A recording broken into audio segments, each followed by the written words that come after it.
A pesar de que Franco mantuvo al país neutral en la Segunda Guerra Mundial, su dictadura militar condujo a un aislamiento internacional de carácter político y económico. En 1956, Marruecos adquiere su independencia y se pone en marcha un plan de estabilización económica del país. En 1969, Franco nombra a Juan Carlos de Borbón, nieto de Alfonso XIII, príncipe de España, su sucesor a título de rey. Franco murió en 1975, estableciéndose una monarquía constitucional. Tras las primeras elecciones democráticas, Adolfo Suárez, del Partido de Centro Democrático, fue elegido presidente, introduciéndose importantes reformas políticas e iniciándose las negociaciones para la entrada de España en las comunidades europeas. Tras su dimisión en 1981, en la misma ceremonia de investidura de su sucesor Calvo Sotelo, tuvo lugar un intento de golpe de Estado que fue abortado en un día.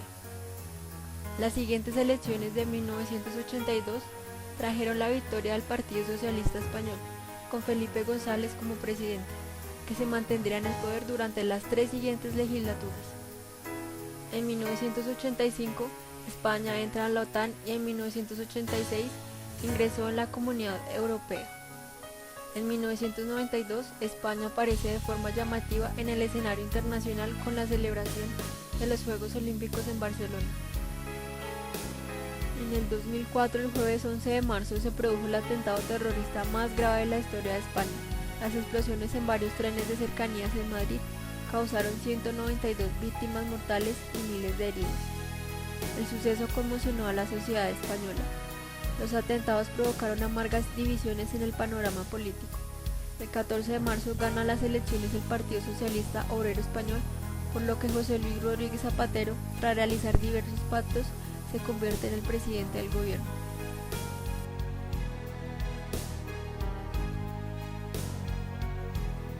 En el periodo entre guerras se crean diversos grupos nacionalistas como el grupo de catalanes Dau Alcet, recibidos en Barcelona.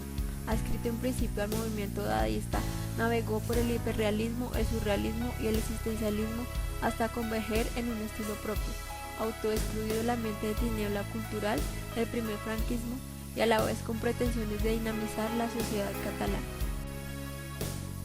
Antoni Tàpies es considerado como uno de los más destacados artistas españoles de la segunda mitad del siglo XX.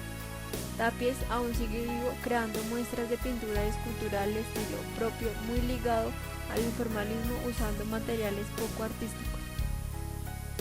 El Paso se fundó en febrero de 1957 en Madrid, siendo el grupo de mayor relevancia en la configuración y definición de la vanguardia española de posguerra. Los integrantes de El Paso, en el momento de la firma del manifiesto y de sus primeras exposiciones como colectivo, fueron los pintores Rafael Canogar, Luis Feito, Juana Francés, Manolo Millares, Manuel Rivera, Antonio Suárez, Antonio Saura y el escultor Pablo Serrano. Junto a estos artistas formaron parte del grupo los críticos de arte José Ayllón y Manolo Conte. En 1958 se incorporaron los artistas Martín Chirino y Manuel Viola.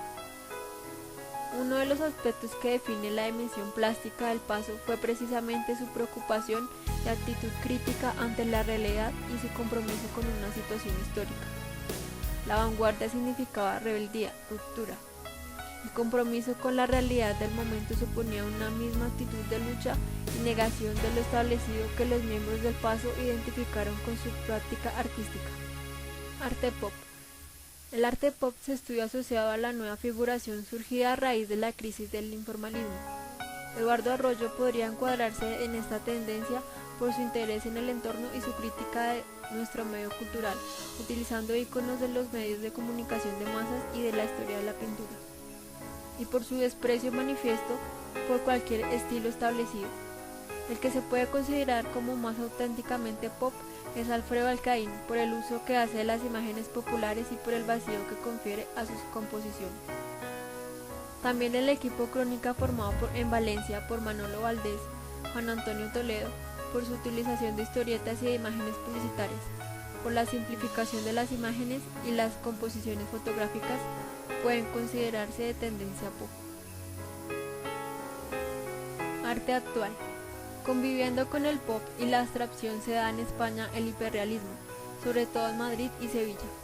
En la capital destaca Antonio López, pero también hay que nombrar a pintores como José Hernández, Enrique Jiménez Carrero, Matías Quetglas e Isabel Quintanilla.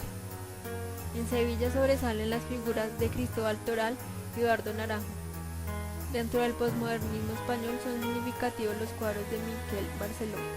También son populares en cierta medida los del andaluz Guillermo Pérez Villalta. Los años comprendidos entre el final de la guerra y la muerte de Franco constituyeron una etapa de búsqueda en la que sucesivas generaciones de novelistas, poetas y dramaturgos configuraron un particular paisaje literario, caracterizado por la vacilación entre el esteticismo y la denuncia social. Las novelas de los años inmediatamente posteriores a la guerra civil demuestran una total dependencia de las tendencias vigentes en el primer tercio del siglo. Con todo, el exilio, la represión y la censura configuran un precario panorama, agravado por las penurias editoriales y en general por el empobrecimiento intelectual del país.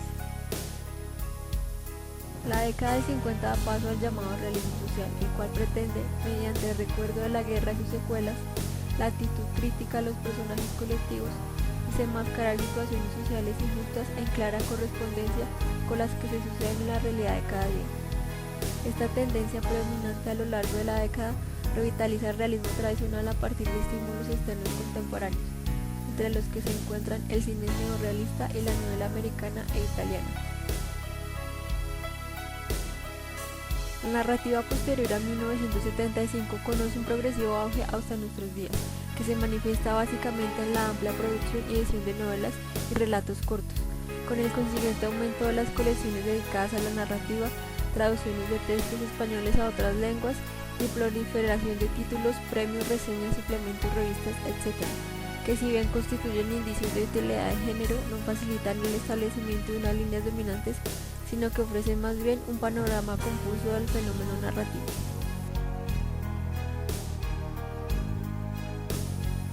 Se tiene un gran representante como José Ortega y Gasset, partidario de la cultura europea. Fue un filósofo y ensayista español, exponente principal de la autoridad del perspectivismo y de la razón vital e histórica, situado en el movimiento del novecentismo. Miguel de Unamuno, contemporáneo rival de Ortega, es considerado uno de los más especiales pensadores existencialistas. En el siglo XX Europa se debatía entre dos corrientes de pensamiento, el vitalismo y el historicismo. Desde el vitalismo se considera que la esencia de la realidad no se reduce a la razón pura, sino a un principio originario fundamental que es la vida. El historicismo, surgido en Alemania, sostiene que la historia es el elemento más importante para los seres humanos, el devenir de las cosas referidas al ser individual o a la comunidad en general. El ser humano es historia y se va constituyendo a lo largo del tiempo. Como consecuencia de estas tendencias surgieron en la filosofía orteguiana los conceptos de razón vital y razón histórica. En España cobró especial importancia el krausismo. A este le siguió la generación del 98, caracterizada por su preocupación por España. A este respecto, partían de una visión pesimista del presente español provocada por su profunda crisis moral. De esta generación destaca un pensador original, asistemático y solitario, Miguel de Unamuno, que recoge en sus obras temas de Kierkegaard cuando éste era prácticamente desconocido en Europa. Entre 1906 y 1912 mantuvo una amarga polémica con Ortega sobre el tema de la europeización de España o la españolización de Europa.